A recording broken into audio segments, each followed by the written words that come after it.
नमस्कार, बहुत स्वागत है आपका। आप देख रहे हैं ग्रैंड धर्मा सन्मार्ग। आज हम बात करेंगे अपा मार्ग की, जिसको हम लठजीरा भी कहते हैं। आपके आसपास अभी जैसे कि बारिश के मौसम ये पौधा आपको ज़्यादा दिखेगा। और इस पौधे का पहचान ये है कि जब आप इसके पास से गुजरेंगे ना, तो इसके जो फल है वो आपके वस्त्र से, कपड़े से चिपक जाते हैं। आपने देखा होगा, कहीं आप सफ़र कर रहे होंगे, कभी बचपन से लेकर अभी तक आपके साथ ऐसा ज़रूर हुआ होगा, कुछ ना कुछ आपके कपड़े में चिपक गया है। तो ये जो चिपकता है ना, इसको लठजीरा कहते हैं। लठजीरा का आयुर्वेद में महत्व है और ये एक तरह से तंत्र क्रियाओं में भी इसका प्रयोग होता है। इसके बहुत सारे फायदे हैं, तो पहले चलिए शुरुआत करते हैं। जैसे कि इसका जो जड़ होता है, लेकिन याद रखिए, जब भी कोई पौधा का जड़ आप यूज करते हैं तो उसको पहले एक दिन पहले निमंत्रण देकर आइए, अपना परिचय दीजिए, जल दीजिए और फिर उनको कहिए हम आपको लेने आएंगे, और फिर अगले दिन जाकर लाइए।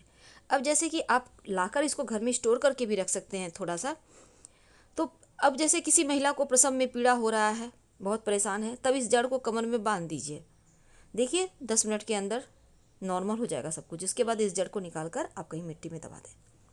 इसका जो बीज होता है ना, जो लठजीरा है, इसका बीज का अगर आप पहले ज़माने में ऋषि महात्मा लोग जब ध्यान करते थे, पूजा पाठ करते थे, तो बीज का खीर बनाकर खाते थे, ताकि उनका भूख प्यास सब मिट जाए और वो आराम से अपनी साधना कर सके। तो इसके बीज को अगर खीर में डालकर खाया जाए तो जो ज़्यादा भूख लगने की समस्या है वो भी समाप्त होती है, इससे मोटापा कम होता है। अब तीसरी बात देखिए, इसका जड़ में अमृत का वास होता है, अमृत तत्व का वास होता है। कहा जाता है कि जब समुद्र मंथन के समय अमृत निकला था, तो देवता और दानवों की लड़ाई में अमृत की एक बूंद जैसे दुर्वा घास के ऊपर गिरी थी, उसी तरह इस लठजीरा अपामार के ऊपर भी गिरी थी। तो इस अमृतवास जड़ को अगर आप इसका दातुन करते हैं, कि ब्रश करते हैं, दांत धोते हैं लगातार कुछ दिनों तक, तो आपकी वाणी में सिद्धि आ जाती है, यानी कि आप जो बोलेंगे वो सच होगा।